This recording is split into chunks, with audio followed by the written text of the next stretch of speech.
Welcome to Just Energy Radio with your host, naturopath and medical intuitive, Dr. Rita Louise. We have learned from Einstein's theory that matter and energy are one. Physicists believe that all systems in nature have their own particular way of vibrating. From the swinging of a pendulum to the waves of the ocean to the light that brightens the sky each day, each of these oscillates at its own unique rate. The same holds true for every thought, feeling, event, or word we speak. Each has its own frequency or rate of vibration. What many of us don't realize is when we take everything in our universe down to its simplest form, it is all just energy. Join Dr. Rita Louise on a journey through time and space where past, present, and future collide. Today, what you believe may be called into question. What we want to know is, who made up the rules? Be brave and step outside the box. We are about to turn our world upside down and venture into the unknown. Hold on. We are departing our own beliefs and entering alternative realms. Enjoy the possibilities.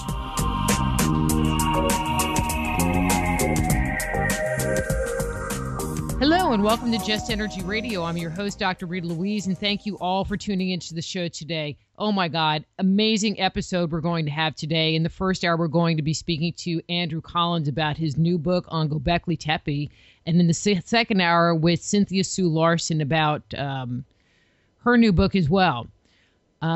Just Energy Radio is brought to you by soulhealer.com and the Institute of Applied Energetics. That's www.appliedenergeticsinstitute.com. If you've missed an episode of Just Energy Radio, please do check out our webpage. We have over 7 years of show archives that you can download for free. Or if you're a YouTube person, the show has about 2 years, almost 3 years worth of archives that you can listen to on YouTube. Our channel is Just Energy Radio on YouTube. Please do sign up for our newsletter or subscribe to our YouTube channel and let us know that you're interested in the show. And if you have any guest ideas, please do send them to us. So let me tell you a little bit about Andrew Collins, and we will get him on the air. Andrew Collins is a historical writer and explorer living in the United Kingdom.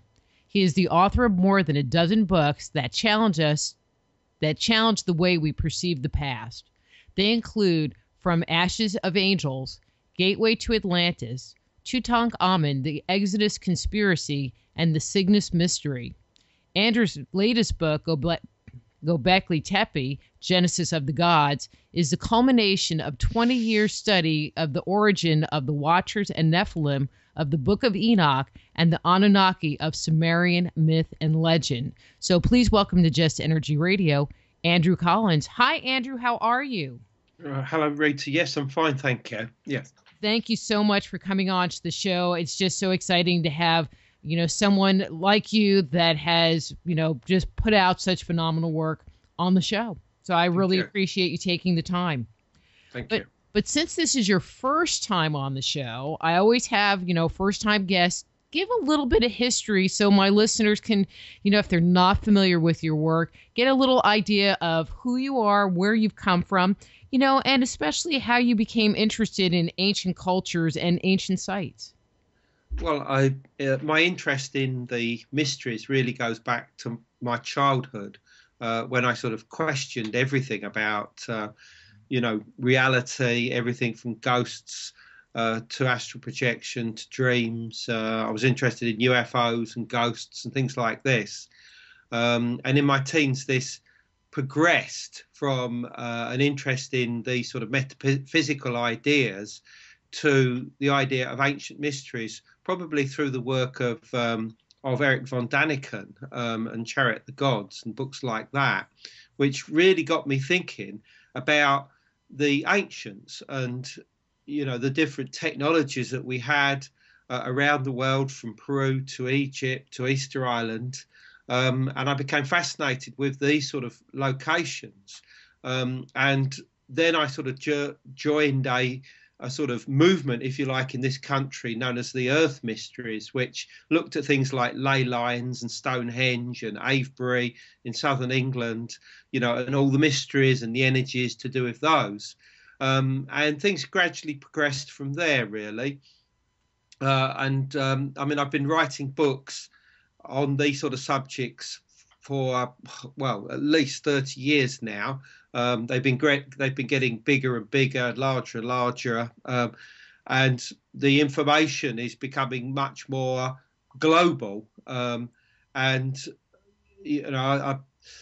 and for some reason, I seem to want to keep going further and further back in time to find the origins of everything, and that really has led me to Göbekli Tepe.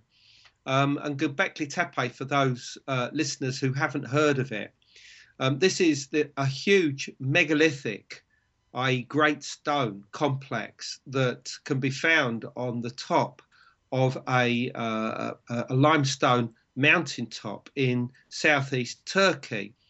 And to describe it, the way I sort of see it is that if you can imagine Stonehenge, in my own country, and multiply that by at least 20 times, then cover all of the stones in beautiful carved animals and other types of abstract arts in bas relief, and in high relief, in 3Ds as well in some cases, and then, as I said, transpose this onto a mountaintop. This is essentially what the archaeologists are uncovering now and have been since the late 1990s at this location. And the dates for it are absolutely incredible, because it would seem as if this complex was created at the end of the last ice age, around 10 to 12,000 years ago is the period of building activity there. And after that, it was abandoned completely, and there was no activity there really until the modern day, even though the local people, the local Kurdish population, revered the hill itself as sacred, although they had no real understanding of why that was. Göbekli Tepe means the place or hill of the navel, an inference almost to a sort of swollen belly with pregnancy. And I think that this is a clue as to the use and origins of this place, which has been preserved in some kind of collective memory across countless generations to the modern day. So that's the basic intro to it. And, obviously we'll go on and try and describe it as best as possible and give the listeners an idea of who constructed it, when and why. Well, you've been to Göbekli Tepe. What was your first impression, seeing this site? I mean, you've been to Egypt, you grew up around Stonehenge. What was your first impression seeing this location? Well, my first impression was how alien it looked. And I mean that in a sense that it doesn't look like anything ever created by humankind anywhere else in the world, not contemporary at least. I mean, obviously in more modern times, there are many temple structures in places like Central and Southern America that have carved art showing animals, including lions and dogs and wolves and foxes and snakes, lizards, different types of birds, insects, and various other creatures of the natural world. We find similarities between what's there at Göbekli Tepe and these other sites, but there doesn't seem to be any direct link between them. It's almost like whatever was going on at Göbekli Tepe was unique and quite special to that area. And the feeling and the sense is that you look at it and normally if you go into a church or you go into a pyramid or a temple somewhere in the world, you can get you basically understand what's going on there. It might be new, you might not have seen the place before, but you can generally get an idea of what's going on. When you look at Göbekli Tepe, it really is looking like at some kind of alien outpost. It is so different, and of course, for somebody like me, it just made me want to get inside the mindset of these people and find out what made them tick. And my first intuition was that these huge stone structures, of which there are 4 big temples, which are circular in shape with a series of standing stones within them, which instead of their side faces towards the center, as in normal stone circles around the world. They are edge on towards the center, like the spokes of a wheel. And in the middle of these enclosures, as they call them, are two huge, great monoliths. In one example, the stones are 18 and a half feet tall, and probably weigh between 15 and 20 tons apiece. I mean, they act as almost like portals or gateways that invite the entrant or the shaman to stand between them or to sit between them and project the mind off somewhere. And the idea that I got was that they were actually projected towards the stars, towards the north, where you get the pole star and the so-called circumpolar stars, the stars that revolve around the celestial pole every night, and that the actual temples seem to be focused towards a particular location on the local horizon. And I worked with an engineer by the name of Rodney Hale on this, and we determined that one particular star was exactly within that window, and that was the bright star Deneb in the constellation of Cygnus, the celestial bird, which for most of the Eurasian continent is a swan.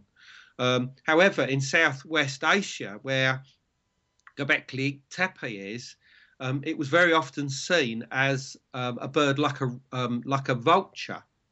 And this is an important clue, because there is a lot of vulture symbolism connected with Göbekli Tepe and with other outlying sites associated with the same culture that also date to the early Neolithic transitional phase from the Paleolithic through to this time.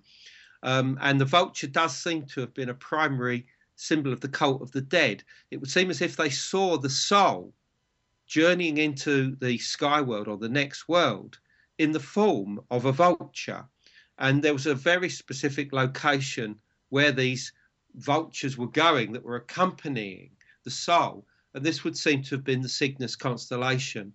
And in particular, the Cygnus stars actually are overlaid on the Milky Way, at the very spot where the Milky Way, the edge of our own galaxy, of course, breaks into two due to stellar dust and debris to create what's known as the Great Rift, or the Cygnus Rift, which is basically the splitting in two like a fork within the Milky Way. And this I have discovered and wrote about some while ago in my book, The Cygnus Mystery, seems to have been seen as an entrance and exit to the sky world by cultures all over the world, from Egypt to Central America amongst the Maya, for instance, and the Olmec, and also in places like India, in the Hindu temples there, and also amongst the Native American tradition as well. Various sites going back thousands of years seem to also reflect the same interest in the same area of sky. It seems to be a universal belief, and one that would seem to have gone back, 10, 15, 20,000 years. It's a Paleolithic origin, and it's there preserved at Göbekli Tepe. That's why they see the enclosures there seem to be orientated towards the north, towards the place of the sky world. Interesting. Do you think that, if what you're coming up with is correct, would these people be using it as a portal for astral projection? Do you think it's more tied to an extraterrestrial type portal system? Well, I think there's probably an element of both of them in there, in the sense that, yes, I think that the idea was to use these places to project the mind within altered states of consciousness, quite literally to the stars themselves. And they believed that there existed some kind of sky world beyond the Cygnus constellation, and that this was probably similar to our own world, And it was probably accessible almost instantaneously in altered states. It wasn't some kind of journey that they would take many hours to achieve. But when they got there, they would communicate with celestial beings, ancestor spirits, power animals, and supernatural creatures that they believed inhabited this realm. And it's very possible, of course, that these would have been perceived as extraterrestrial. In other words, they had nothing to do with the terrestrial world, the world in which we live. So quite literally were beings of the stars. Interesting. What were the stones made out of? You said that it was on a limestone hill, but what were these stones made of? You know, like in Egypt, there's all the quartz in them. Was there any kind of resonogenic type stone used to create these uprights, the monoliths? All of the actual pillars, of which they've discovered 50 to 60 so far, in 4 main enclosures and a large number of smaller, structures as well, are made of the limestone, which is found on the mountaintop itself.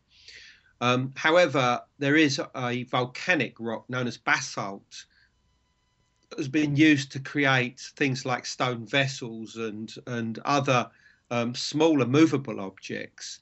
But in the main, it is the limestone that's been carved, which is obviously not a very hard substance, but the fact is that they wanted to do this and achieved it with some ease 12,000 years ago. In fact, the actual most sophisticated, the largest and the most impressive structures are the oldest ones that date back at least 11,000 years and possibly even as early as 12,000 years. The ones that followed were much smaller in design, and it would seem that by the time that they came to abandon the site around 10,000 years ago, they were only constructing little cell-like rooms that were no bigger than a bathroom, basically, with jacuzzi-like benches within them and tiny stones that were no more than 3 to 4 feet in height, which is quite incredible, the transition over that period. It's almost like the momentum to create these had gone. So you've got to ask yourself what exactly was going on back at this time. What motivated all the local peoples to get together to create these monuments? Well, firstly, I think that these people were in a state of fear, something which visionary writer Barbara Han-Clough refers to as catastrophobia, the fear of catastrophes, because within a millennia of the construction of Göbekli Tepe, there'd been a major cataclysm in the world, one that had actually had reverberations across several hundred years and would seem to have been caused by a comet impact. A comet would seem to have come into the inner solar system, perhaps went around the sun, fragmented into not just a few, but it would seem hundreds and thousands of pieces that then were in direct orbit with the actual Earth itself and pulverized the Earth and created incredible wildfires, which sent ash and debris up into the atmosphere, creating a nuclear winter, as we would call it today. They would seem to have vaporized large parts of the ice sheets that existed in the Northern Hemisphere at this time. But also, they would seem to have triggered a mini ice age, the re-advance of the ice sheets that lasted for about 1,200 years, which is known as the Younger Dryas event. And it was at the very tail end of this Younger Dryas event that Göbekli Tepe was created. And it would seem very likely that one of the purposes for creating these enclosures, these early megalithic temples, was so that the inhabitants could, get their shamans to go off to the sky world and encounter the supernatural creatures that these people believed were responsible for the bringing forth of cataclysms. From all the evidence that I've accumulated, it would seem as if they saw this supernatural creature as some kind of canid, a dog-like being, very likely a fox or a wolf. And we find that all over Europe and even into Western Asia, there are stories about these supernatural wolves or foxes that brought about cataclysm in the world many, many thousands of years ago. And I think that this is all part of the same myth, the same memory of this event that devastated the world in the epoch immediately preceding Göbekli Tepe. Okay, got a lot of places I can go with you. Okay, do you think that they had the technology? You hear stories of a civilization that predated, and we'll say the catastrophe or the flood or whatever the event was. Do you think that the technology that they had to build the structure was leftover memories from days gone by, or was it a new technology? Well, I think it was probably half and half. I think that the world at this time was ripe for great change, and that creating megalithic structures like this is what was needed to deal with this catastrophobia that was rife at this time. And you find that in quite a lot of myths and legends relating to catastrophes, it talks about the people coming together afterwards and building the first temples to try and appease the gods that they've angered, to try and stop what is going on. And I think that, again, there's a memory of why these type of structures suddenly started appearing. And I don't think it was just Göbekli Tepe. I'm sure you'll find that there were other structures going up at this time at other places around the world, which we will either discover or exist now, and we just have misstated them. We don't realise how old they are. But beyond that, there is clearly an understanding of cosmology, technology, and the motivation of peoples which existed prior to this time that must have come from somewhere. And I think that this relates to who it was that was actually responsible for the creation of Göbekli Tepe.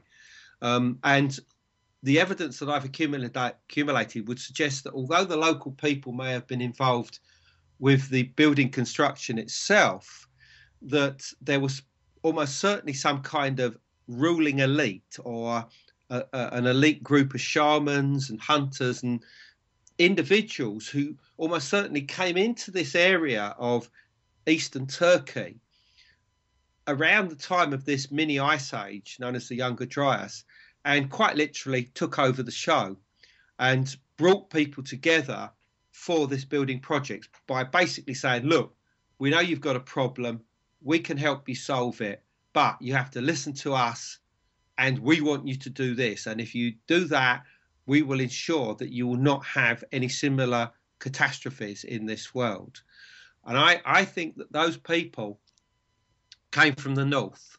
I think that they came down from what is today the Russian steppes, the Russian plain, but that they belonged to a culture that extended all the way from that existed and extended all the way from the Carpathian Mountains in the west, right the way across to the big rivers of central Russia in the east, rivers like the Volga and also the River Don. And that these people were known as the Sedarians. That's what the archaeologists call them. And this is based on the fact that they have very unique form of stone tool technology, extremely advanced in the way that it's made, the different procedures involved in its construction, and also the fact that these people were very advanced. They had the first accepted mining operations of the Paleolithic age. I mean, if you read books on the subject about mining that was going on in the Paleolithic age prior to the Neolithic, the Sedarians were one of the only groups that were doing deep mining within Poland for different types of exotic flint, and also the rock known as ochre or hematite, which was used for things like painting on the bodies, also cave art, and probably for other reasons, and obviously for sprinkling over the dead. But what's important about this group is that they would seem to have been extremely tall and very striking in appearance. They had elongated heads, natural, by the way, not caused through the use of boards and linen. And one of the reasons why they were so striking looking is that there's evidence that amongst them, and this is from the anatomical remains, the skeletons that have been found in association with the Sedarian culture, is that amongst them were very strange individuals who were almost certainly hybrids between early humans and Neanderthals. So in other words, it's very possible that the people involved with the construction of Göbekli Tepe were tall, strange or striking looking individuals that included amongst their number Neanderthal human hybrids. And this, I think, is an extremely exciting prospect, particularly when we get onto the impact of Göbekli Tepe, because even after it was covered over with earth and just left to the elements at the end of its useful life, in other words, the remaining enclosures were decommissioned by the builders and they just left and went elsewhere, it would appear as if the memory of what went on at Göbekli Tepe, which probably also included the so-called Neolithic revolution, the revolution in farming and animal domestication and the first metalworking, the first alcohol, beer, creation of beer, probably wine, and many other things aside from this, that the memory of these events is preserved within the myths and legends, not only of the Sumerians and their contemporaries and descendants like the Akkadians and the Babylonians, but also within the Semitic peoples that existed in Southwest Asia at this time, who obviously went on to become the Israelites, the peoples of Palestine and Israel, whose stories were eventually written down and recorded in texts such as the book of Genesis and the very enigmatic religious text known as the Book of Enoch. And the Book of Enoch tells us about these human angels that gave humanity the rudiments of civilization, called watchers. And these watchers are described as extremely tall, with elongated faces, very strange pale skin and strange eyes. And obviously there are similar descriptions given for the Anunnaki, the builder gods of the Sumerian tradition. And I am certain that this is a memory of that ruling elite that was responsible for Göbekli Tepe around 9 to 10,000 BC. And that so striking looking were they that their memory is preserved all the way down. So what this in fact means is that these watchers, these human angels, also known as Anunnaki, may actually have been Neanderthal human hybrids, which is again another very exciting prospect, and one that, you know, that I tried to look at for the first time anywhere within this new book, you know, the Göbekli Tepe book. Well, I mean, I think that's interesting because you look at images of Neanderthals, just, you know, the Museum of Natural History, you know, and they have them as these brooding apes. And it's just been in recent years that, you know, genetic evidence has identified that they could speak, that their skin was light, that some of them had red hair, and that they were much more human than they have been given credit for in the past. And along with that, I would think would be a level of intelligence, and they did have a bigger brain, so they could have been smarter. They could have been smarter than us. It's totally possible. Well, absolutely. In fact, to be honest, I don't think that there was very much of a difference between early modern humans and Neanderthals. And I think that the combination of the two created something unique, something special, these hybrids who were so far advanced than other anatomically modern human populations that they were able to seize the situations and advance forward far quicker than, you know, their neighbours in the region down the road.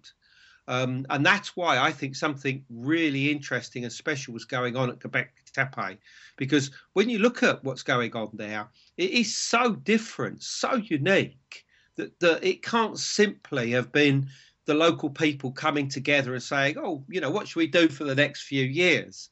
You know, oh, I know what we'll do. We'll create these stone temple complexes. It's clearly not that at all. I mean, something much more major is going on here.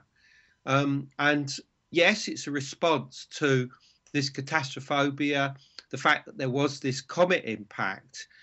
Yes, obviously the shamans were using the enclosures to project their mind into the cosmos itself, quite literally using them as stargates. I think that's what they were used for, but on an astral sense as opposed to a physical sense.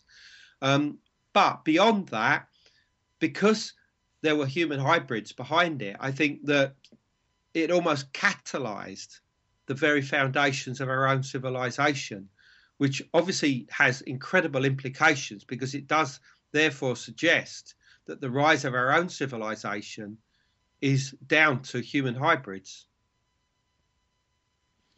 That we're human hybrids? Well, we all are human hybrids to a degree. I mean, outside of Africa, virtually every member of the human population has something like about 1 to 3% of Neanderthal DNA within them. Mm-hmm. This is in Europe and in Asia. But as you get into Central and Eastern Asia, and go out into the Pacific, into places like Micronesia, Melanesia, Indonesia, you'll find that, and obviously Australia, you find that there is a percentage here of another type of hominin or human species known as Denisovan. Now, these are a completely separate type of human species or subspecies that's only been discovered in the past few years. And there's a small percentage, sometimes up to 5%, in populations in certain of these areas in, Eastern Asia, and even in the American continent as well. Some Native Americans have Denisovan DNA within them. So what I'm trying to get at is that ultimately we're all human hybrids to a degree. However, it would seem as if the degree of hybridization was far, far stronger at the time of Göbekli Tepe. Exactly what would be a matter of guessing. I mean, it could be anything, couldn't it? 20, 30, 40, 50%. But that this changed not only our physical appearance, but also it mentally changed us. I mean, how exactly is something that we don't understand at the moment. I mean, just this week in New Scientist magazine in the UK, it's talking again about the intelligence of Neanderthals and suggesting that their manner of intelligence was actually something that they passed on to us humans. In other words, we weren't intelligent. It was our interaction with Neanderthals that made us the humans that we are today. Now, that, again, is an incredible concept. I mean, many of these things I'm saying to you now are beyond the scope of the Göbekli Tepe book, because we're now just beginning to discover all of this stuff for the first time. But what you have in, the Göbekli Tepe book is the foundations of something new, a new way of looking at the evolution of humankind. Well, I mean, this is kind of a long comment, but wouldn't it be interesting if the Neanderthals were actually the gods? That'd be kind of funny. But here's Here's the question. In the Bible, there's the story of the sons of God and the daughters of men. Do you think that could be representing this crossbreeding story that you're alluding to? I think it's absolutely 99.99% certain of it. Absolutely. The Nephilim is a term for human hybrids. I'll come back onto your show and talk to you about another book project I'm working on at the moment, which is all about the origins of the giant skeletons in America and their connection with the Native American star myths, and how all of this came across from the Eurasian continent before the sinking of the Beringia land bridge around 8,500 BC. But once again, the key element that's coming up again and again and again is human hybrids. We have not given this whole thing credit before. And why should we? We didn't have the evidence before. Only in the last few years has all of the genome of the Neanderthals, of the Denisovans, and their relationship to our own genome and the so-called mitochondrial DNA. That's the bacteria inside us all, within all our cells, which has its own form of DNA. The relationship of all of these show that we interbred with our cousins, our distant cousins. And the effect of all this is far more profound than we've ever given credit. Wow. Well, when you get that material together, I would love to have you back on, because this is just material that, I love talking about. I love researching myself. But let's go back to Göbekli. How did they date the site? Was there evidence of occupation there, or was it pretty much devoid of any human type remains? Well, firstly, it's not a domestic place. There's no evidence been found at Göbekli Tepe of sustained settlement there. Not even any fires within the enclosures. No evidence that fires were ever lit within them. And some of them have got these mortar floors known as terrazzo floors, which, would clearly show the marks of fires if they came across it. Others have got bare bedrock floors. And again, you would see that the evidence of the burning that would show this. So these are not domestic buildings. Some people have suggested this, but they seem to be purely functioning as what we might call today temples, with a cosmological purpose to them. In other words, you go in there to do a function that relates to otherworldly activity. One, whether it be communication with the ancestors or the celestial beings, or dealing with something that's happening up in the sky world, trying to appease or counter the supernatural creatures that are thought to bring catastrophe into the world. There's functionality here.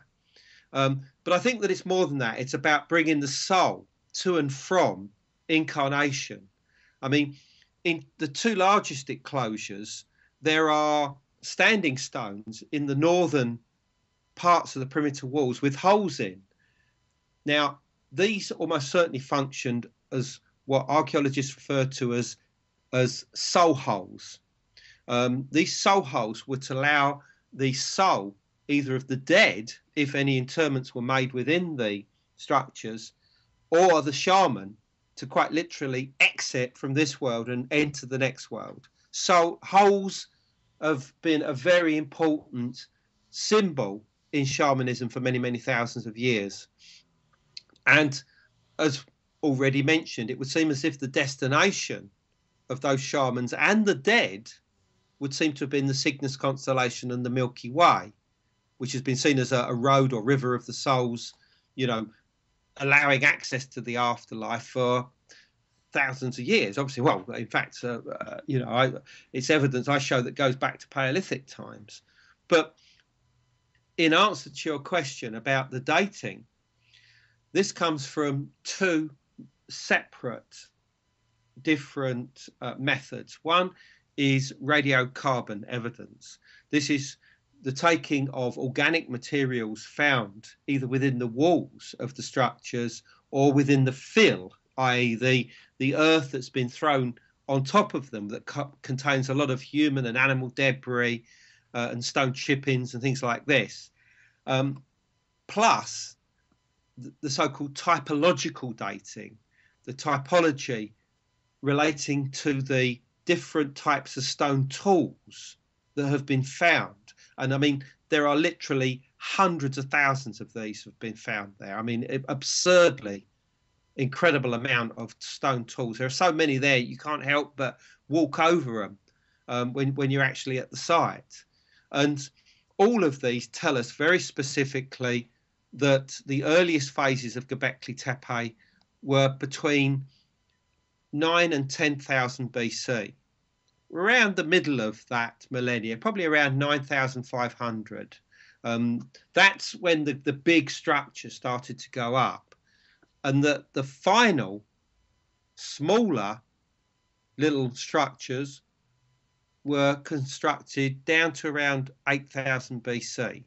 And after that, they went away, and that was that. Now, what's important here is that this is before the creation of pottery. So there's no pottery here.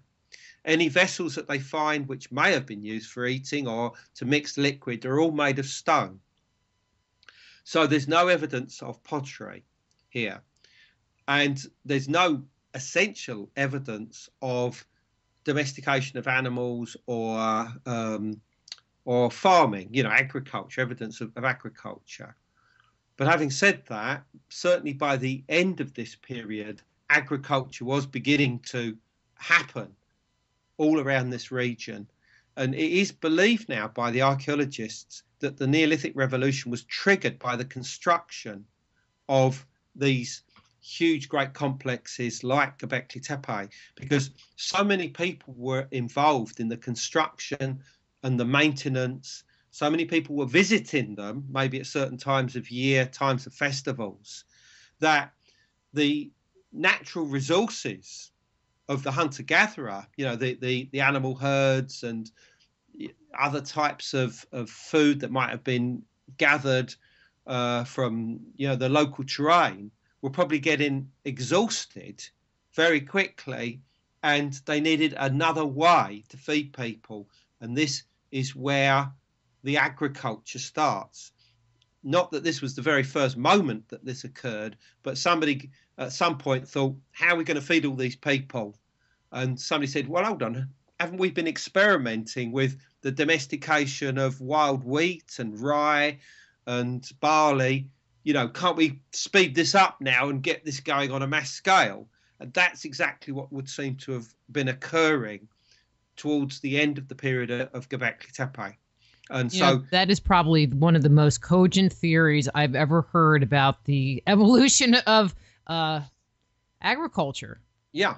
And that's brand new. That's a brand new idea, only within the past 5 to 10 years. Before that time, prehistorians like V. Gordon Childe, who wrote extensively about the origins, the prehistory of agriculture and human evolution, had it the other way round, that we invented agriculture. That gave us plenty of time to sit down and think about life, the universe and everything. Then we started building temples. Then we started creating an infrastructure around those temples, and the first city-states were constructed. But now we know that that's wrong. It's the complete opposite way round. The temples came first. Interesting. You already talked about that. Let's talk about the columns in the structure. A lot of them are carved. And did you have any insights into or impressions about the symbolism that were on the different uprights?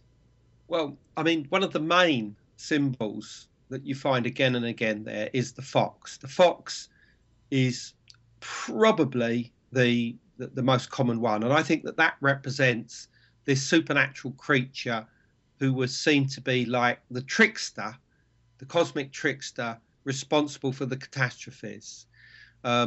And there are other portable, movable objects of what appear to be wolves. That's another form of this trickster. But then you see on other stones loads of snakes that, you know, seem to crisscross and curl up and spiral up.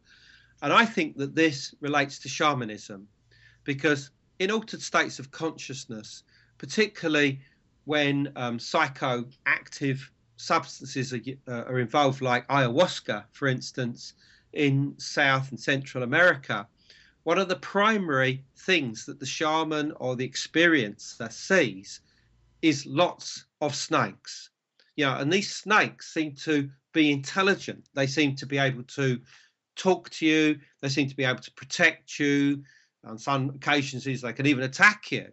And sometimes they seem to curl around people, or to go around gateposts of buildings, wooden buildings and things like this. And if you go to Göbekli Tepe, all of this is there in stone. So I'm pretty certain that the profusion of snakes that we see there relates to the experience of the shaman in an altered state of consciousness, which does suggest that they'd use some kind of psychotropic substance there. Most obviously, I think, probably psychoactive mushrooms. This makes a lot of sense, and I've already written about this elsewhere. Then other animals that you find, for instance, like the vulture or other types of bird, seem to reflect the idea of the passage of the soul into the next world. The universal symbol of the movement of the soul is as a bird or something with wings. So this, I think, is one of the reasons why there's a profusion of birds there. But then we actually come to the glyphs, very much like the glyphs or ideograms of the Maya and the Aztecs, for instance. We see those, for instance, on a number of different monoliths, either worn around the neck of the stones, which themselves, by the way, I forgot to point this out, have T-shaped tops to them, T-shaped terminations, and evidence of anthropomorphic or human-like features, like arms and belts, and possibly even evidence of clothes, which show that these are actually statues. They're not this way because they're roof supports, or, you know, they're just markers or something. They're clearly meant to be statues. And on some of these statues, there are belts, and on one in particular, there are a number of ideograms, and one of them, for instance, is the letter C, which is shown facing towards the right and transposed facing towards the left. I am very certain that this is a symbol of the moon, and the way that it seems to occur with the points of these crescent moons pointing towards each other, with another symbol in between, which I'll talk about in a second, like a H symbol, clearly suggests that the dark of the moon was important to these people, and possibly doing rituals or ceremonies at the time of the dark of the moon, because the H symbol between the two crescents almost certainly represents the transition from this world to the next. This symbol you find within Aztec and Maya symbolism, for instance. It's also there within certain tribes of the Amazon in South America, and it represents the two pillars of the H represent here and there, this world and the other world. The joining bar represents the transition itself. So it's about journeying from this world to the next world, almost in time and in space, essentially. So the fact that it's being shown between the crescents seems to suggest that at least some of their shamanic rituals were done at the dark of the moon, which brings us nicely on to the fact that in the valley down below Göbekli Tepe is the ruins of an ancient city called Haran. Now, Haran was the center of the moon god Sin during Sumerian and Babylonian times. It was also a place where the local inhabitants, who were known as the Sabians, or the Haranians, also known as the Chaldeans, venerated the planets, the stars, and the sun, and obviously, most important, the moon. They also saw the dark of the moon as the time most powerful. But what's also interesting is that the Sabians venerated the north, the direction of the north, as the place of the primal cause and the place of creation where life comes from and returns in death. And it's my belief, particularly as the earliest mounds at Haran go back at least 10,000 years, that the earliest inhabitants of Haran were the direct descendants of the Göbekli Tepe builders, and that by examining the beliefs, the practices, what's been remembered about the inhabitants of Haran, the Sabians, we can learn a lot more about what was going on at Göbekli Tepe. Fascinating. Andrew, we're running out of time very quickly. We have about, well, not quite 10 minutes. So let me ask you one last question. Well, hopefully one last question. You know, one of the things that I find really intriguing about this site is the fact that it was covered up and buried and then lost to antiquity, lost to history. Any thoughts on why they did that? Well, I think the clue is in the fact that the biggest and the most sophisticated and technologically advanced structures were constructed at the beginning, 9,500 BC. And that very gradually, across a period of 1,500 years, the designs of the structures, although keeping to a certain format, are clearly getting smaller and smaller and smaller. It's like the impetus to construct these things in a certain manner and at a certain size is no longer there. It's almost like the interest in whatever was there in 9,500 BC is going. And I think that interest was in combating these supernatural creatures that were seen as responsible for cataclysms.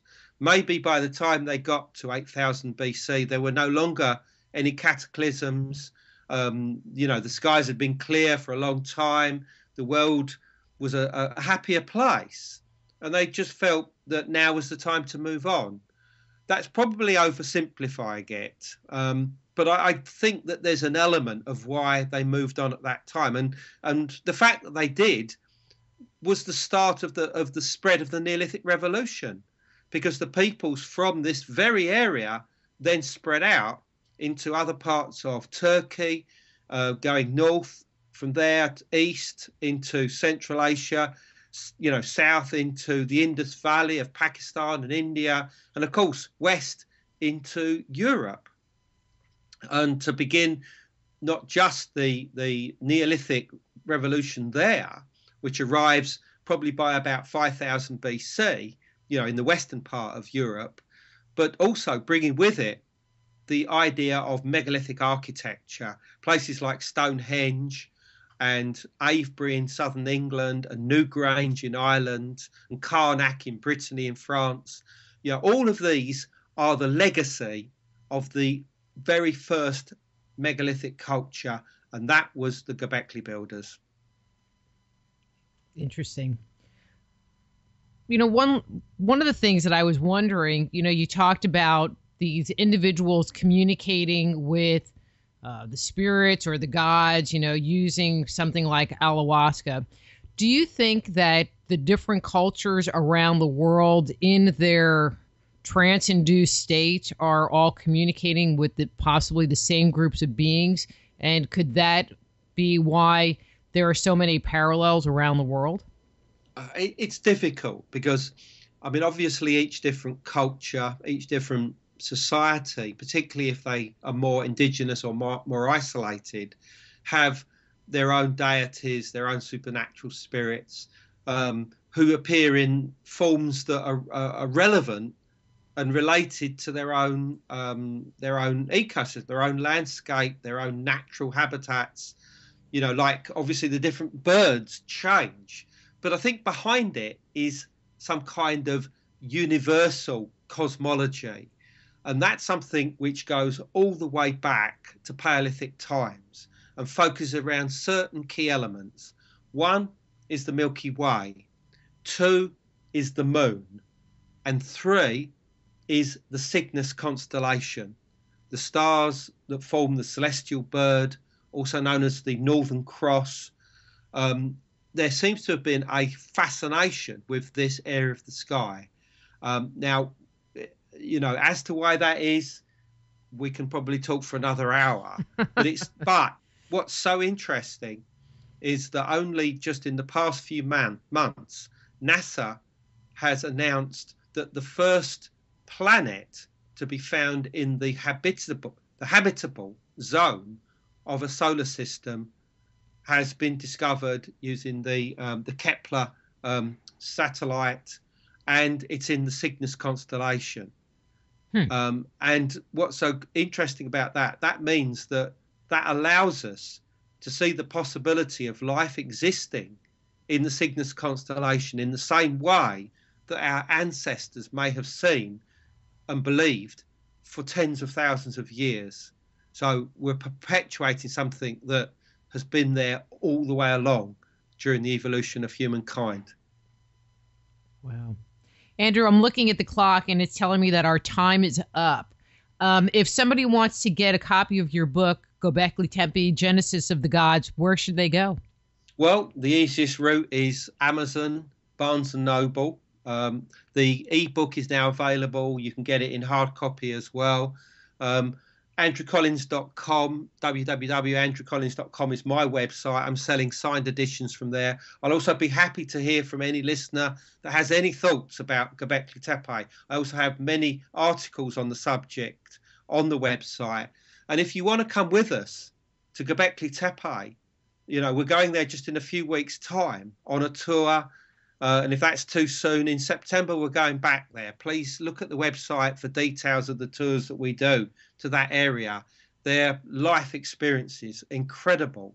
And, I look forward to going back there soon. How exciting.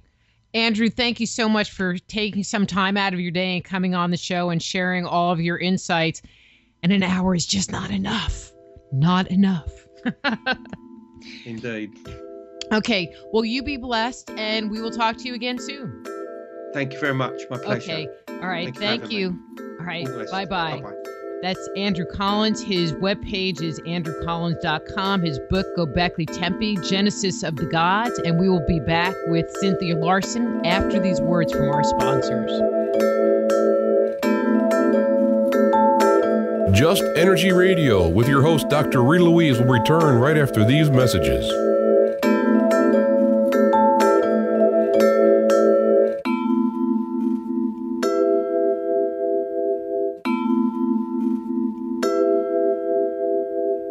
You're listening to IRN, the Inception Radio Network, Chicago, Illinois.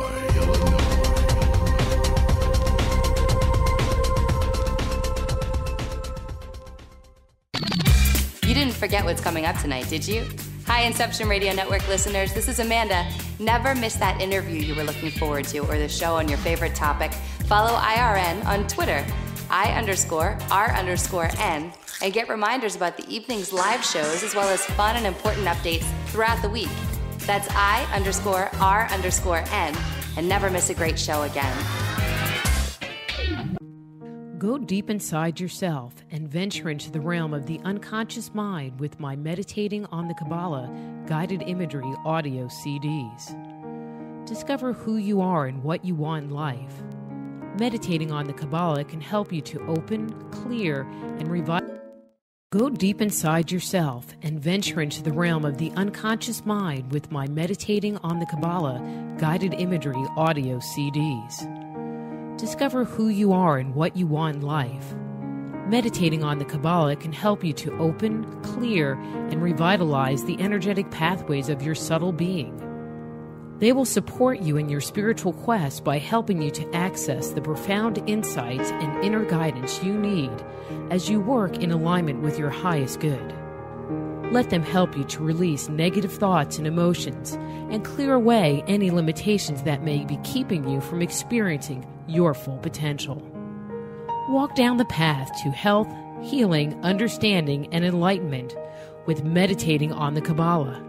Order your copy today at www.soulhealer.com. That's right, that's www.soulhealer.com. Move past the crossroads in your life and discover alternative solutions to your deepest concerns at soulhealer.com. So whether it's a physical problem, an emotional issue, a question about work, or troubles in your relationships, naturopath and medical intuitive Dr. Rita Louise can help you. Bring peace, harmony, and health back into your life. Schedule a session today. Visit soulhealer.com right away and live the life you've been dreaming of. Before we get back to the show, I want to thank all of you for tuning into Just Energy Radio this evening. Many of the people I've helped over the years were listeners just like you. If you're at a junction in your life, don't stand alone at this important time. Call me or send me an email. We can set up a private consultation so that you too can experience wholeness in your life. To find out more about the services I offer, visit soulhealer.com. Don't have a computer? Is your internet connection down? Don't worry. Use your trusty cell phone or landline and call into our listen line at 401-283-6700 to listen to the Inception Radio Network 24/7. Again, that call-in number is 401-283-6700. For the Inception Radio Network, I am MJ.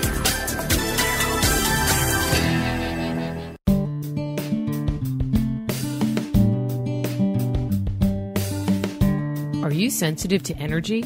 Want to explore the world beyond the five senses? Looking for a new career as an alternative healthcare practitioner? Then the Institute of Applied Energetics, Medical Intuition, and Energy Medicine training programs may be right for you. Our comprehensive curriculum provides students with a deep understanding of how to detect, evaluate, and transform the subtle body, as well as techniques for correcting energetic imbalances that may underscore a person's ability to experience radiant health. So if you are sensitive to energy, contact the Institute of Applied Energetics right away. Be a catalyst for changing the way healthcare is done around the world. Visit www.appliedenergeticsinstitute.com and start your new career today.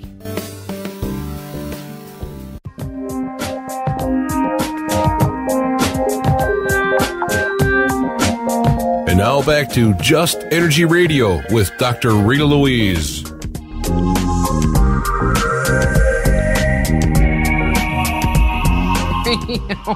I'm your host, Dr. Rita Louise, and thank you all for staying tuned to the second hour of the show. Just Energy Radio is brought to you by soulhealer.com, where you can find out about all the products and services I offer, and the Institute of Applied Energetics. That's www.appliedenergeticsinstitute.com. And please do go there if you're interested in becoming a medical intuitive counselor, or energy medicine practitioner. It's where you can go to become trained and qualified to work in this area professionally. Also, you can go there and download our free 50-page Jumpstart Your Intuition Guide. It's free. It's online. All you have to do is go to the site. It's that easy. Do sign up for our newsletter. Check us out on YouTube. Become a subscriber. Blah, blah, blah, blah, blah. The usual stuff. I'm moving along. So in this hour, we're going to be talking to Keith Blanchard about stuff. I'm just going to say about stuff. And I've known Keith for a number of years now. He lives in Memphis. I have to think about that a minute. Memphis is a really great guy, has written a couple of books, has a video. One of his books is The Divine Principle. And his movie, and I always say this wrong, so I'm sure he'll correct me after, about do what you love or love what you do. I don't know. I always get it backwards. But anyway, he always corrects me, so it's all good. So please welcome to Just Energy Radio, without any further ado, Keith Anthony Blanchard. His website is keithanthonyblanchard.com. Hey, Keith. Hi. You said it right the first time. I did? Do what you love. Well, anyway, we're just going to move along. I told you it's just been that kind of a day for me. So, but where I wanted to start with you, one of the things that you talk about, and I think it's in the Divine Principle, is at one point in your life, you were visited by a spirit guide, and it really kind of changed your life. And so I was very curious to know, because it's changed your life. You started working with a lot of people, blah, blah, blah. What was that experience like? I think there are a lot of people that want to meet their spirit guides or interact with their spirit guides and really don't know what that is, how to accomplish it, etc. And I'm just curious what that experience was like for you. Well, in short, I was going through a dark night of the soul for quite a while. And I was at a place where I had to plop myself down on my knees and surrender my ideas, surrender my want to control the scenario that I was coming out of. It was a bad relationship. Long story short, in that place of humility on my metaphorical knee, I found a space from my heart that was absolutely sincere and passionate. The sincerity that I had in my asking God to visit me was truly aligned. I knew that I should repeat the prayer, and the prayer was, I need to hear your voice at this time in my life. And there was no BS about it. There was no joke about it. It was a true heartfelt asking. But the passion I had, the want, the taste in my mouth to want that morsel, that nectar, it was tangible, it was palpable. It was very, very real for me. But I knew I just had to keep asking the prayer throughout my day until I felt intuitively that I was heard, so to speak, or it would be complete, let's say that rather. And I said this for about 3 weeks, just under a month. And one night after playing music, I was dog tired playing from out of town and drove back to Memphis the very night. I was awakened out of my sleep about 6 a.m. by a voice that said, "Good morning, Keith. It's time for you to wake up." And I assumed my wife at the time, excuse me, was waking me up. And I look around the room and there's no one there. So I immediately thought it was my friend Scott, who I didn't hear him knock and was coming over and let himself in. There was nobody there, just no one. And I just dismissed the voice that I heard from within as just a dream voice of shifting realities, whatever. I heard somebody say something, a deceased relative, or whatever it may have been. And I laid back on the bed with the intentions of going back to sleep. And the voice said, "Good morning, Keith. I asked you to wake up." In this experience was everything.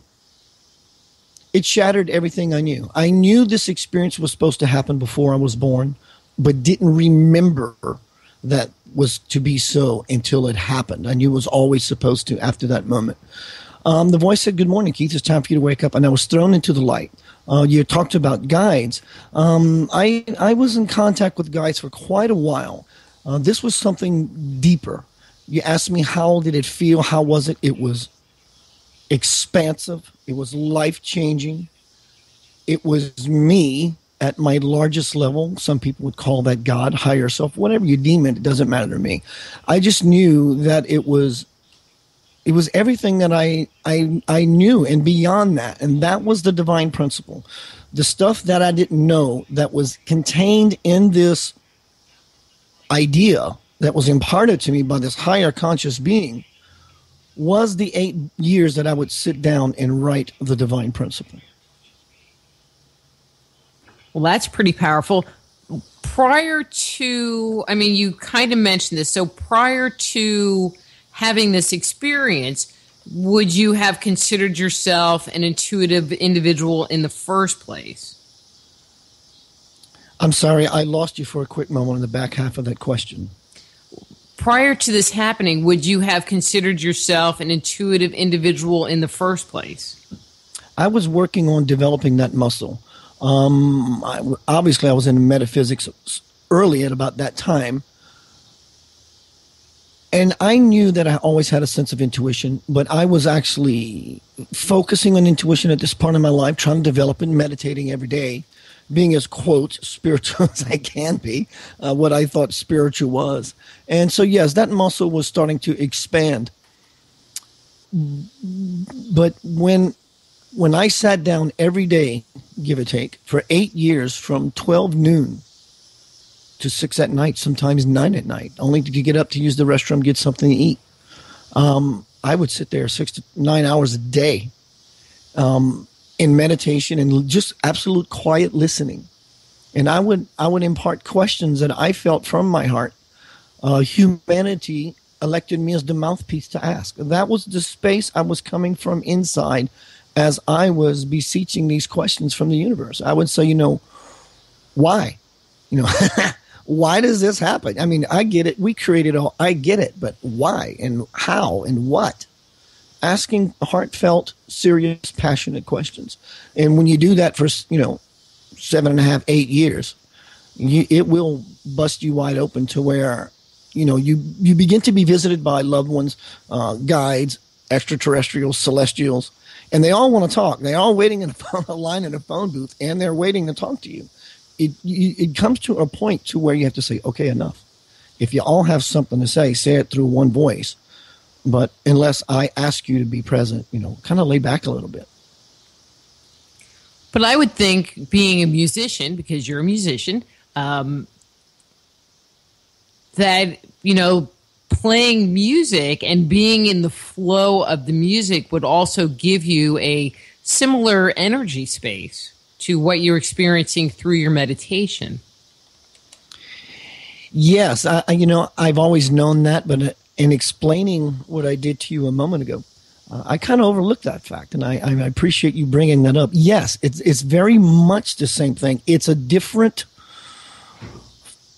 pathway to the grocery store. It's the same thing. It's me tapping into my creative self, or in the spiritual thing that I did, tapping into the creator. It's the same energy, but they feel the same, but yet very, very different. The experience I had when I was being consumed by light energy, and I knew the molecules in the wall, why they were there, where they were going next. It was me. It was my hair. I heard the voice. I smelled the voice. I tasted the voice. I felt the voice. It was everything.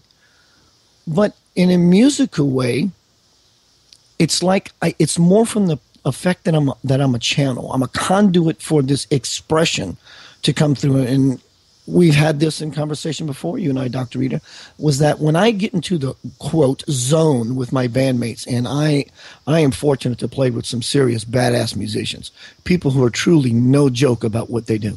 These are truly masters of their craft. And when we all 4 or 5 songs into it, as we kind of fall in and hunker down and really get in there, and we start digging into ourselves and trying to pull out this creative God fire, if you would. One, not only because in doing so, it's going to get me off and give me a charge, and everybody else in the band, which is 4 other guys, and we start connecting and gelling to where there is truly a divine conversation happening. Because the level of musicians that I'm able to play with, without rehearsal, we do some things that there is no explanation other than there is one conscious being that is using us 4 musicians like fingers on a hand. It's a beautiful place. It's a very, very beautiful, powerful place, because not only are you being lifted and charged by your creative God energy, but the people who are sitting in that audience, when you are on, it is life-changing. It is very, very profound to go see any professional band who is really, really in touch with their God self. Mm-hmm. Yeah, and being in that place, they're very similar, but there's a different tone. There's a different texture to the divine energy. They're like on different sides of the spectrum of the same pie, I guess you can say. But I think it's just interesting and relevant as far as how much time you spend in that connection. Because there are some people that spend 0 time in that connection. Yeah, and I think it's a want, a passion. You have to want it. We talk about as spirituals that we shouldn't want. No, this is an exception to the rule. You have to want it. It has to be your breath. It has to be your pinpointed focus. It has to be your desire, your wish. It has to be you. And when you have that kind, when you can muster up that kind of oomph, that kind of fire, that kind of calling within you, things begin to happen in a very serious way in a very short amount of time. Mm-hmm. But it's all about what size bite do you want to take of this divine pie. Divine pie. So when you're talking about the one guy that did come to you that morning, did you feel that it was a guide that was like at a different level, or did you think that it was a different entity? I mean, because you said that you were kind of communicating with your guides prior to that, so how would you kind of compare and contrast the two experiences? I mean, because it was obviously a very different experience. Good question. Really good question. I did a poor attempt to answer that part of your question a little earlier, but I heard you clearly this time. Well, guides, I wasn't really asking that question before. Now I am. So guides to me really sound to me like whispers in my ear. Though I may not hear them in an auditory way, they still have the quality of being whispers in my ear. Also, impressions and a few little glimpses here or there. The experience I had in June of 1996, coming out of a night's sleep, was completely different. It was like a conflagration within inside of me. It was like the Big Bang. It was like an explosion, and I'm not trying to dress it up with bells and whistles, making it sound like I had this huge God Moses experience. This is not what I'm conveying whatsoever. I don't know how to describe such expansiveness. It's like there are no words that could truly define the grandness of it. It just pales in comparison. But that is the experience. I talk about the psychic experience, and it's like, but that is the experience. Yeah, in listening to you talk, I feel like, and I'm going to say it in a kind of technical way, that you were having a very direct 7th chakra connection with Source. Yes. Versus having your guides talk to you, which is more blah, blah, blah, blah, blah. I want to say external, but not. And somewhat linearly, too, as far as the guides. This was, and I'm glad you brought that up, because in this experience, in the experience that was being had, while it was being had, it didn't speak linearly, like you mentioned, guides may do blah, blah, blah, blah. This was more of one impression that probably lasted a nanosecond. Truly less than a second. I can't explain that part of it because I was not on the side of my bed looking at myself and seeing how long this was lasting. All I know is when I was in this experience, I was just impregnated. It was just an impregnation of divine information or wisdom or just whatever it was. And from that day forth, I began to feel bloated, truly bloated, as if I overate. And I realized that this was information that I would sit and log into a tape recorder for a year that created the raw or the original manuscript called The Divine Principle. But they were truly, truly different experience. In that one impression, Dr. Rita, everything it wanted, quote, from me, if there is such a thing, was given to me in that nanosecond. And it was done. But to me, in my linear mind, I had to process it in a linear fashion.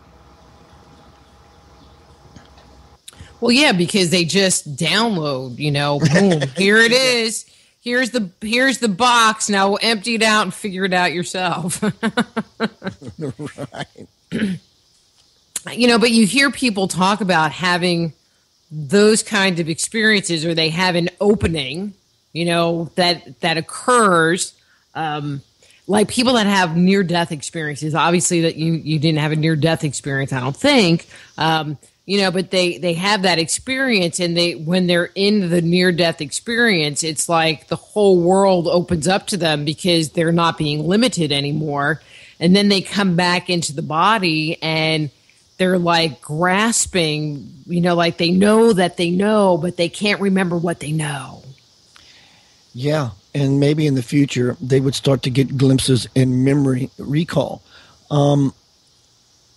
Yeah, when that, how do you describe the undescribable? Think about it. If I was to tell you, which I have, and many people have, if you go to I think it's in one of the astral planes, there's a place that exists that contains colors that we are not aware of. I went to that place, but how do I begin to describe you a color that's not blue, red, green, purple, yellow, orange? I mean, I don't have the words in my toolkit to convey that. I just don't. So when you asked me earlier, we talked about how did it feel?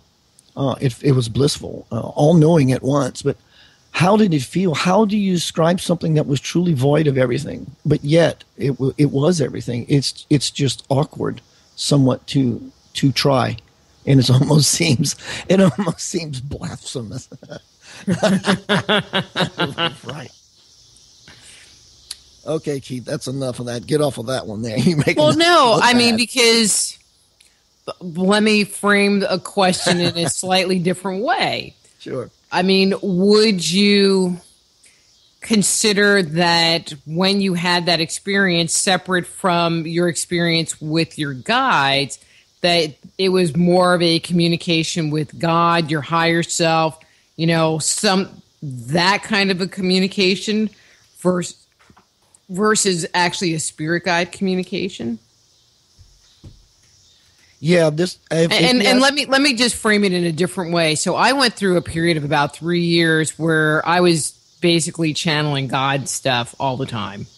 Right. And I was it was really funny because I was taking these Kabbalah classes, and the instructor, this Hasidic Jew, was talking about, and blah, blah, blah, blah, blah. And I'm writing feverishly through these classes, just taking notes. And the person sitting next to me thought I was taking notes about what the teacher was saying. But I wasn't. I was taking notes because he would say something, and then I would get this total download of crystal clarity of this is what they really mean. It's like, okay. And I'm just like writing down. I mean, it sounds like almost a kind of similar experience. Yes. It was direct contact. I was hit with a lightning rod. Ow. In a good way. I mean, okay. I was the quote ground, and it penetrated me, and I really dug it, and I was quiet for a while, for a day or two, and I felt I should be. I thought I should be reverent, humble, treat it as something special and sacred, which I did. There's no way you could not, because you wouldn't be open to have the visit if you didn't know how to handle it with appreciation and respect. But after 2 or 3 days, I had to tell somebody, and I did. And well, hopefully the person that you told could hear it and not look at you like you were just some weirdo, need to be locked up kind of person. No such luck. I live in the Bible Belt. Nothing against the Bible Belt. It's just a statement of fact. And he knew I was kind of out there and dabbled. No, that's not a good word. Looking at some other things. And then when I said, I have to tell you this, dude. And when I told him, he listened intentfully. He did. But I can see his arms fold, and he itched and this and that. And I can just imagine when he walked away, he goes, I love Keith. Keith is a good dude. He's a great friend of mine. But he's out there. I can feel the he's out there energy. Or in there, rather. He's losing it. Yeah, that was my hope the whole time, was just to lose it. And I think that's the reason I was successful in my cry, in my call to God to talk with me, comfort me, console me. Is because I was willing to lose it. It was a total surrender that I believe truly brought it about. And actually, there was a question, a long time ago that I didn't read. Not that one. And this was from Bill in New York, and this was quite a while ago, which I'm sure you read it, but I'm just going to read it on air now because it really does fit into where we're at now. Dr. Rita, I want to say this real quick. I'm having this interview with you, and I'm trying to be in this chat room, and you're right. It's truly, truly tough to multitask for me in this way. Well, then I have your brain tonight, okay? Not the chat room. Yes, you got it. Okay. I don't even hardly type in the chat room. Come on, because but the question was, Keith, is it a metaphysical connection with the spiritual guide, and what self-healing processes did you benefit from this experience? And I guess that's my question, which is why I came back to this. Did you experience self-healing from the experience, or some kind of healing from the experience? Is the question pointed at physical healing or just healing in general? Let's just go with healing in general. I mean, if there was something physically broken, I mean, you could throw that in too. I became a new person. I was transformed. I was truly transformed. That much meditation, that much seeking, that much yearning for something greater than the capacity I knew as myself was revealed to me, and it was given to me, and it became my friend. And it's still healing. You know, my life is dedicated to helping people. When before, my life as a rock musician trying to get a record deal was about myself.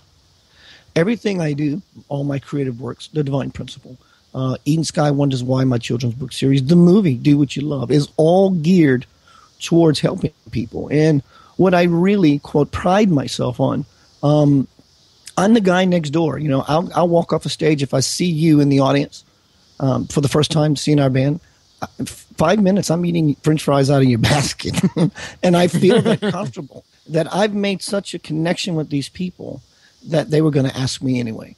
It's just an example of how it's changed my life. And, you know, I tell people all the time, you know, I expect to make a living doing what I do, living my dream, my passion, and I am doing that. I don't have a job. You know, I hear people all the time say, Keith, you know, I want to be a musician, but I can't do that. So you're talking to the wrong cat. But helping people is my gig. So to answer that question, yeah, it's healed me. So we had a kind of a follow-up question from Plant in the chat room. When you were transformed, what changed most about you?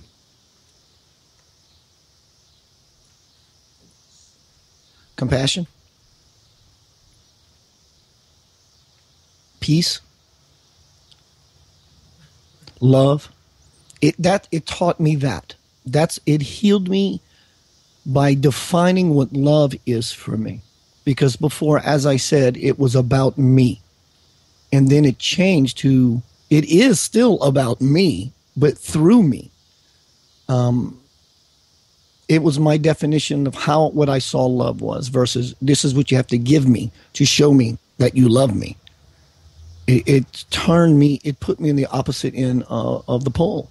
I began to see that people are really important. I had a sister, young age, died of a Friedreich's ataxia, a muscular dystrophy type disease, but of the nervous system. And she was my greatest teacher of compassion. She came to this planet selflessly to show me what it's like truly to care. And I don't mean just care for the sake of caring. I'm talking about really, really, truly caring for another human being.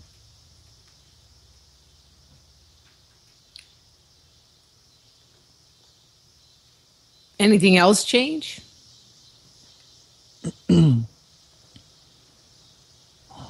My lifestyle, the things that I want, the things that I don't. Everything has just changed. I don't know how to answer that other than that. Everything has just changed completely. I was, inverted. I was pulled inside out, and my interior became my exterior, meaning I now live that life exemplary. I love changing people. Dr. Rita, when I'm in public sometimes, I may have mentioned this in an interview with you before. Someone I just met, I will shake their hand in a certain way, guy, girl, admire something about this person that I'm speaking with, just met. Be it physical beauty, guy or girl, a nice piece of jewelry, or the conversation would happen. And when I find that one thing, I begin to massage it. I begin to admire it in such a way that I see people change right in front of my face. The conversation goes deeper. It feels like I am locked with their guides because I've opened them up with a word, a gesture, a look, a touch. That's how it's changed me. That's how it's healed me. But that's pretty cool. So if you were to characterize yourself prior to this situation, what word would you give yourself?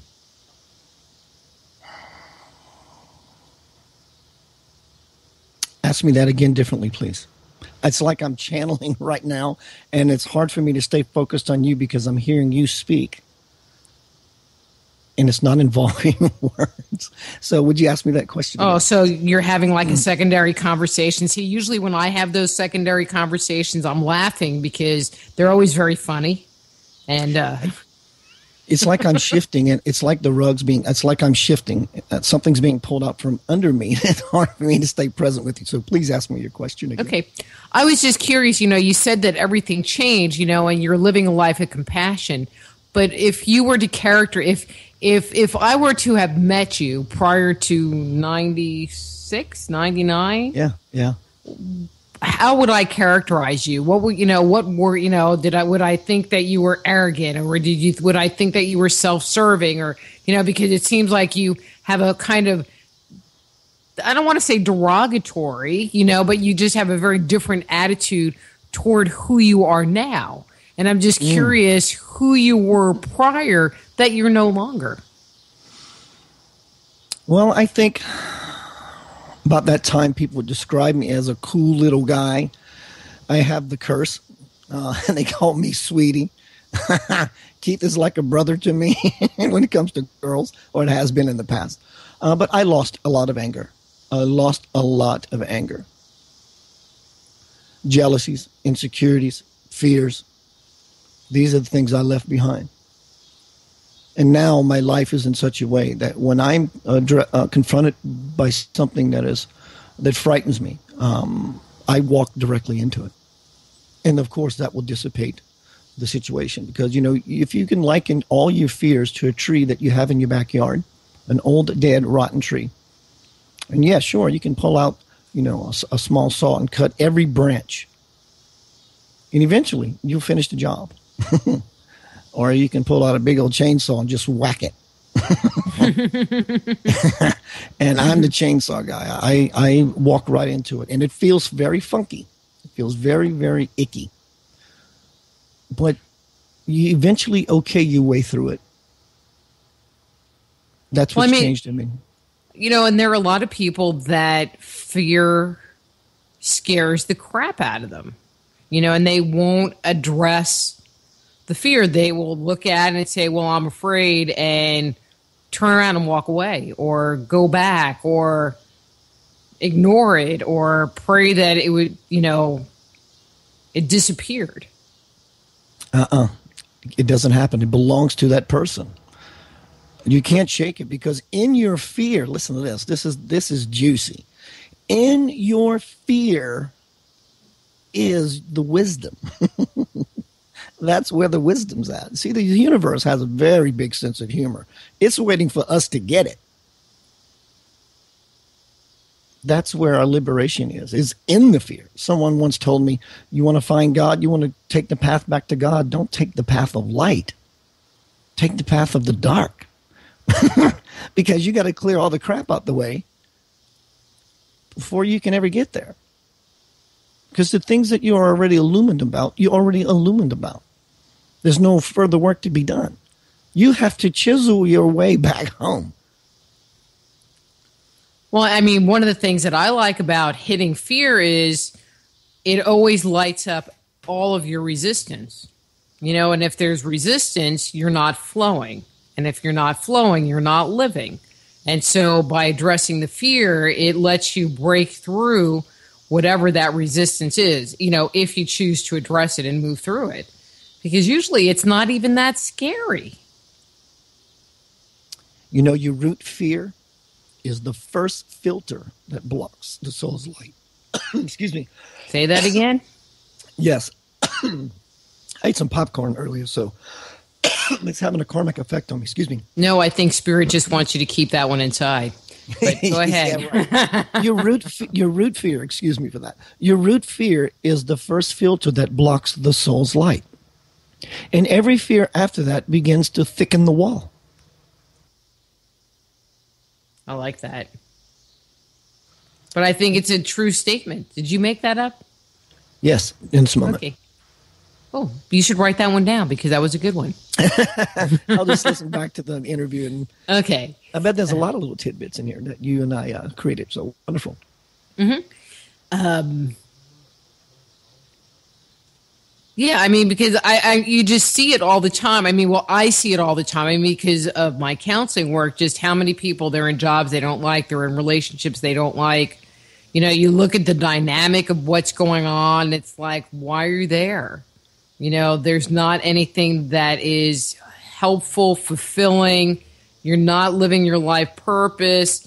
You know, if there are young children involved, it's like the children aren't being benefited by the relationship not shifting or whatever. And it comes down to them going into fear. And it's like, okay, so you can just be there, be miserable, you know, or you can just address it and move forward.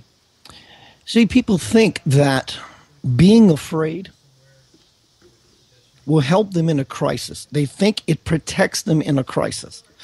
The guard, the wall, the guard, you know, I have a wall, and the wall, I can hide behind it. It's going to protect me from whatever it is I am facing right now that is triggering within me my own fear.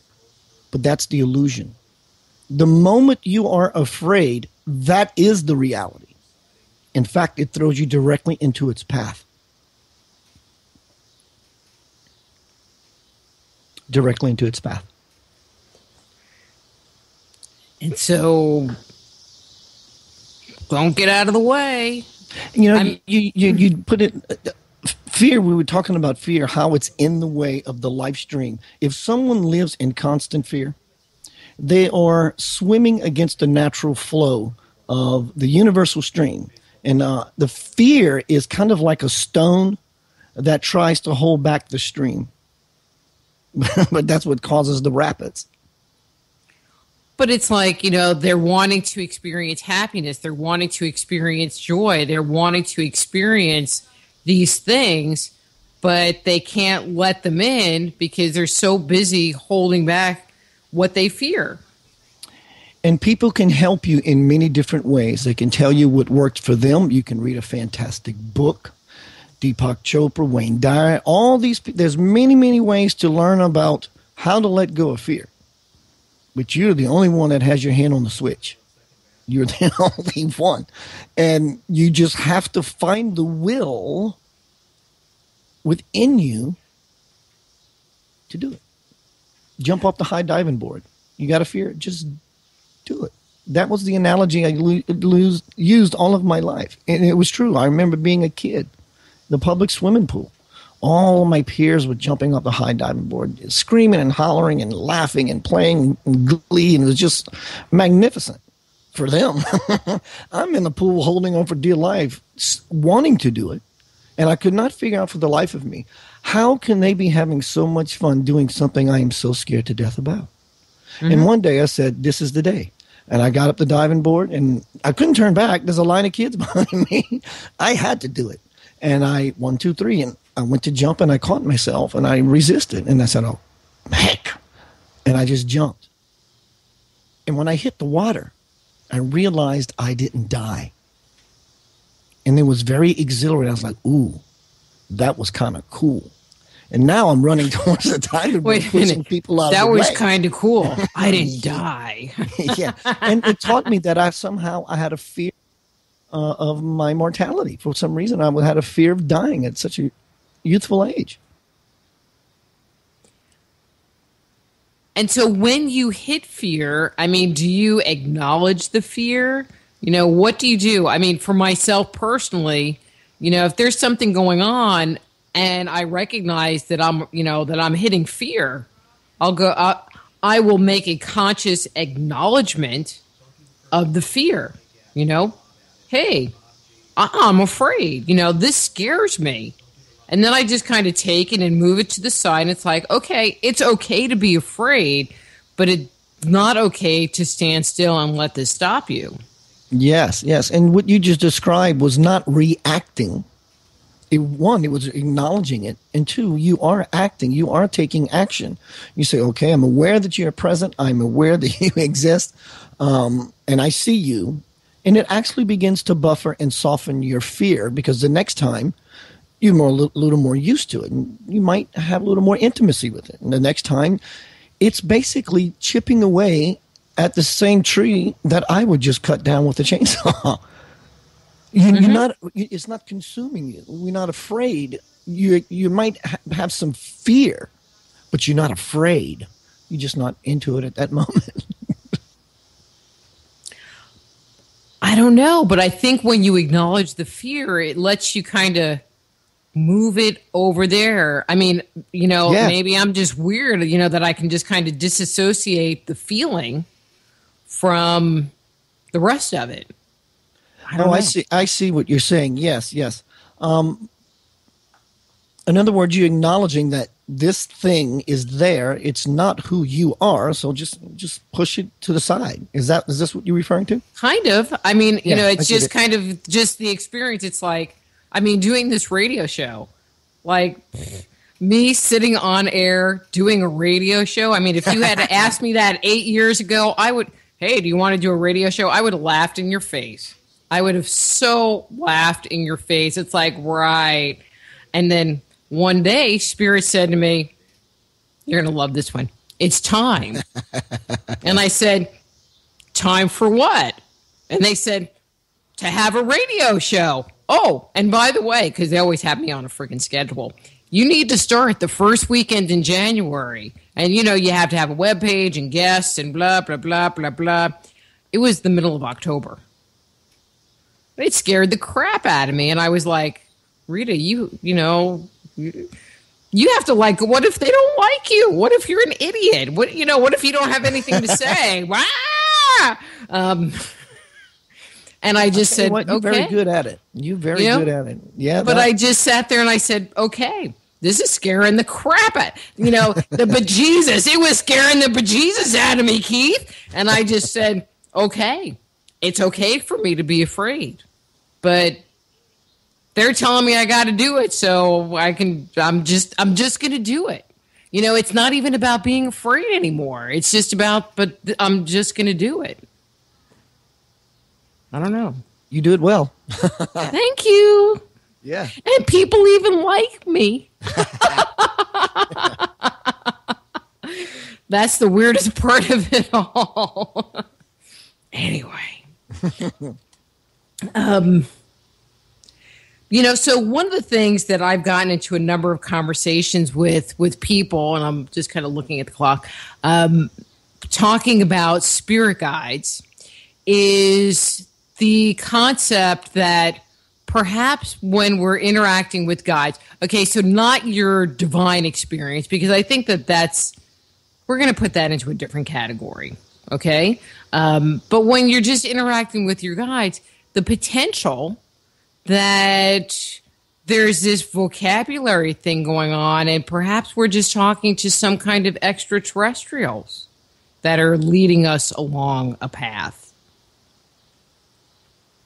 Yeah, I have the same sense as well. Long story short, I was watching the chat room a little earlier when you had your first guest. And I sort of focused on some of the dialogue about evidence. I think they were referring to aliens. Well, if you're ever going to trust anybody, you can trust me. It's there. It's real. It's me. It's you. I was fortunate, cursed, to have an experience, an open-eyed experience for 4+ years with a hybrid gray that worked through the body, which was a male, that worked through the body of a 5'1" woman. And listen, trust me when I tell you, I can see Not only with my eyes, I can see peripherally. I listen with my ears. I feel. I send out radar, and I can see. And this being that I befriended for 4 years did things not only in front of me, but did things to me that is truly not human. We've never had this conversation before. This is juicy. We maybe should have gotten to this earlier. Okay, go ahead. I can't begin to tell you the things that I've experienced. I mean, while I'm awake, grabbing me by my hand and pulling on my arm and yanking me out of my body and sitting me in the seat of his starship. This is pretty big. I mean, I'm surprised that you didn't know this about me, but 1998, I was introduced by a spiritual friend who said, "Keith, you want to meet an alien?" I said, "Sure. Follow me." And she's a funny girl, and she was being funny, but something was serious. So I began to follow her. I didn't know what to expect. I didn't know if a little green man was going to jump from behind the corner and yell boogity, boogity, boogity, or I didn't know what to expect. And the person turns around, and it's a woman, 5'1". Her name was Star One. And the voice that came out of this person, there was no way this could be pulled off by this woman. She has a very squeaky, mousy type voice, and the demeanor changes, the body changes, the energy changes, and it's very, very bold, and it's very, very present. Has awareness in six dimensions simultaneously. He is known as a galactic police officer. He is head of security for our quadrant of this galaxy. He is so advanced and so plugged into the galactic system that he has his finger in every pie of everything that is going on in this quadrant. He literally roams the galaxy, policing it, like a police officer would a neighborhood. Gave me an implant after a night of playing music. He calls me one day. This is a very juicy story. Absolutely true. Calls me one day. We had a meditation group of 7 of us, and he was, quote, the leader. And he was actually being trained, prepped to become a true lord of light. His mother was a gray. His father was an Egyptian king. When I knew him, he was 4,720 years old. One day he calls me and says, "Keith, hey, what's going on?" I don't want to give his name. I would just call him Chuck. So would call you on the phone or call you in your head? He called me on the phone. Okay, he called me on the checking. phone. And I'll give Did you he have a cell phone? Yeah, right. This is pre-cell phone days. No, this is 98. This is the beginning of that era. But he called me and said, "Keith, everyone in our group has an implant. I make them myself. They're smaller than you can see. I have one left. Do you want it?" I said, "Convince me." He says, "Well, if you're lost, we can find you. If you're in trouble, we can help you. And if you're sick, we can administer medicine." I said, "All right." And he named a few more perks. I said, "Hey, what's the drawback?" He says, "Your life will no longer be private." He says, "No one," he says, "you have anything you're ashamed of?" I said, "Let me think." And then I said, "No, I don't." And he said, "No one will have access to your file but me. And I would only do that intuitively knowing that you would want me to go in there and see what's going on with you." I said, "All right, deal." He says, "The next time you and I speak, be it over the phone or in person, you will be implanted." I said, "Okay." The next night, that night I go play a gig. About 7:30 in the morning, I come to a state of full-blown consciousness by this excruciating pain in my right kidney. And of course, the first thing a person would do is find out the source of this pain so you can stop it. And I'm looking over my shoulder, and there's the equivalent of a 70-year-old woman, but alien, looking at me, pointing her finger at me, going, like silly boy kind of thing. And she cradles me, starts walking me towards some place. And the pain in my kidney is so excruciating, I begin to vomit. And she brings me over to him, and he's sitting in what's sort of like a lawn chair. And I vomited all over his feet. My phone rings in my actual bedroom, and I answer the phone. "Hello? Hey, Keith, what's going on?" I said, dude, I said, I just had a dream about you. He said, no, you didn't. I said, yes, I did, man. Don't tell me I just woke up from a dream with you. He goes, Keith, you were not dreaming. I said, are you sure about that? He says, the vomit all over my feet would say so. And his name does have a number in it. It's 8. And the 8 means he's number 8 on a board of 12. And I haven't spoken to him in quite a while. But so to answer your question, you asked me about angels. I don't know how I went on this marathon. About angels and extraterrestrials, they are very similar because Nucleus had the ability to come to me. In fact, I was in a Chinese restaurant with my girlfriend and that meditation group getting some lunch after a Unity Church session. Excuse me. And Star One is there, and she's talking in her little high-pitched voice, and all of a sudden, the voice changes, the demeanor changes, the whole body posture changes. And I say, hey, guy, what's going on? He goes, Keith, you want a playmate? I said, yeah. He says, push your chair back. And we're sitting at a round table, big round table. He says, push your chair back. So I scooted my chair back. He goes, Keith, push your chair back. I'm about to put somebody in your lap. He raises up his hand. And Dr. Rita, I'm telling you, everything I know as a human being tells me someone was sitting in my lap. My girlfriend at the time says, Keith, is there someone sitting in your lap? And my eyes were stretched the size of silver dollars. I said, yes, there's someone sitting in my lap. She goes, oh my God, can I have one? He says, push your chair back. She scooted a chair back, and the look on her face, you would think she got the most magnificent Christmas present. It was the, oh my God, the hand over the mouth kind of thing.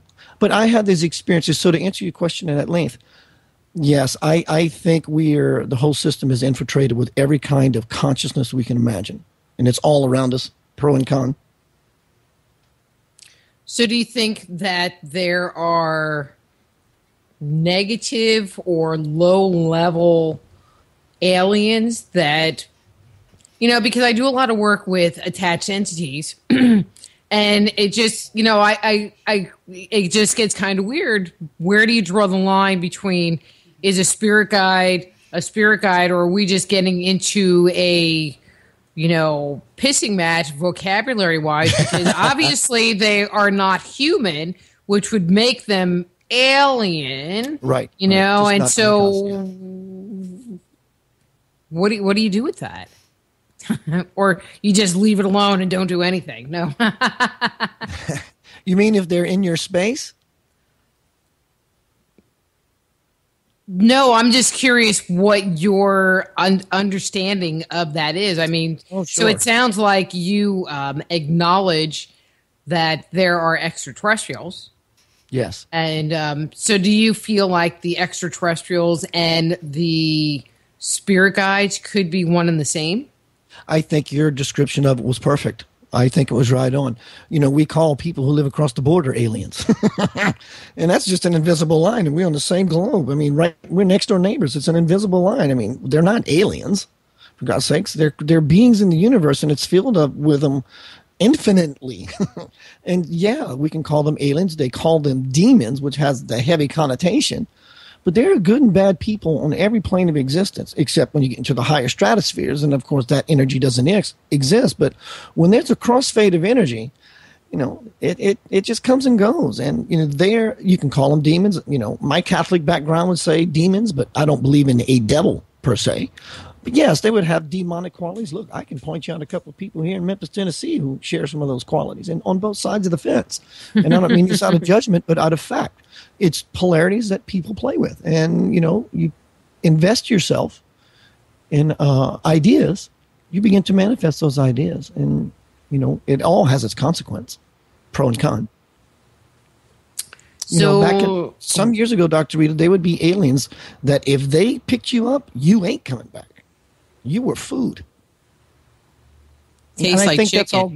Yeah, right. Sorry. And that's all pretty much gone now because the vibration of Earth is too high or getting higher, and they cannot see in this bandwidth. It's the same reason why you cannot see infrared or ultraviolet, or we cannot hear what dogs hear. It's just no longer in their visible spectrum.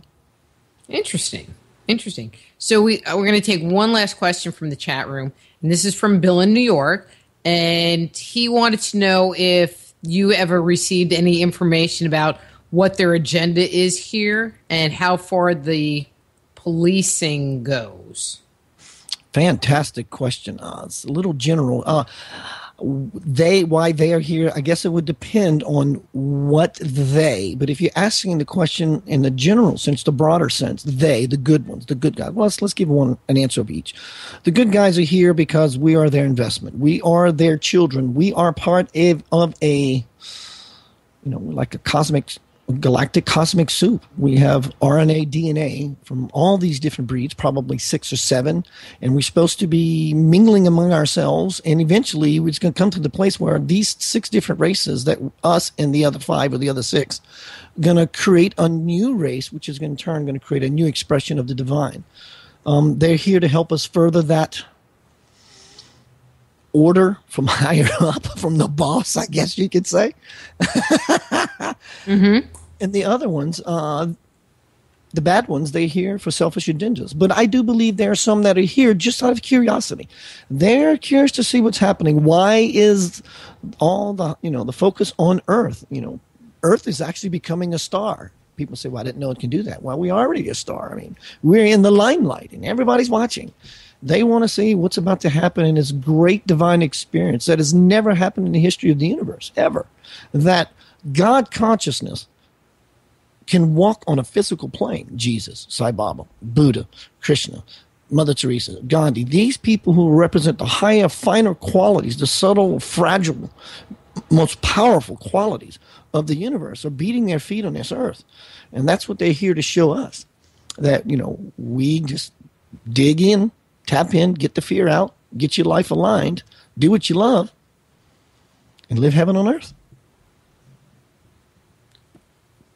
Well, on that note, I think we're going to say goodbye because our time is up. Keith, always wonderful having you on, and this was just fun and informative and good. It's all good. It's lovely. I really appreciate the interview, and I just have the grandest time speaking with you on this very fine, informative platform of yours that was handed to you, and you were scared to death. And you're doing absolutely fantastic with it. Thank you. And now we're closer, and so I'm hoping that, once things settle down here a little bit, we can come to your town and come see you play. So that's exciting. I'd like that. You would be my very, very special guest. And maybe you can walk through another fear or express yourself over a microphone in a different way and sing a song with me. I'll stage dance. How's that? Yeah. I don't know about the singing part. Well, it's not like I haven't sung on the radio. It would just have to be the right time and the right song. It would be fun.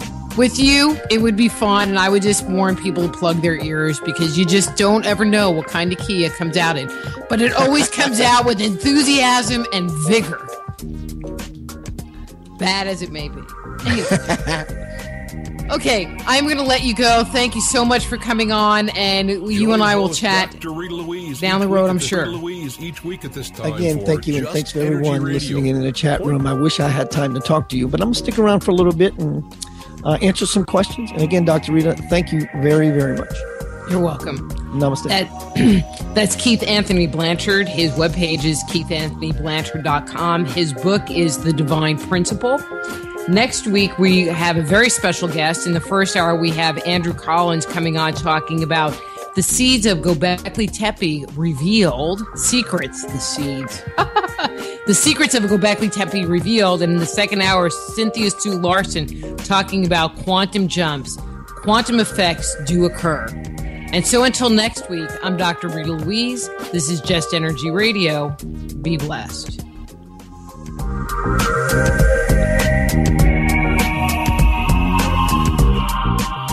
Join host Dr. Rita Louise each week at this time for Just Energy Radio.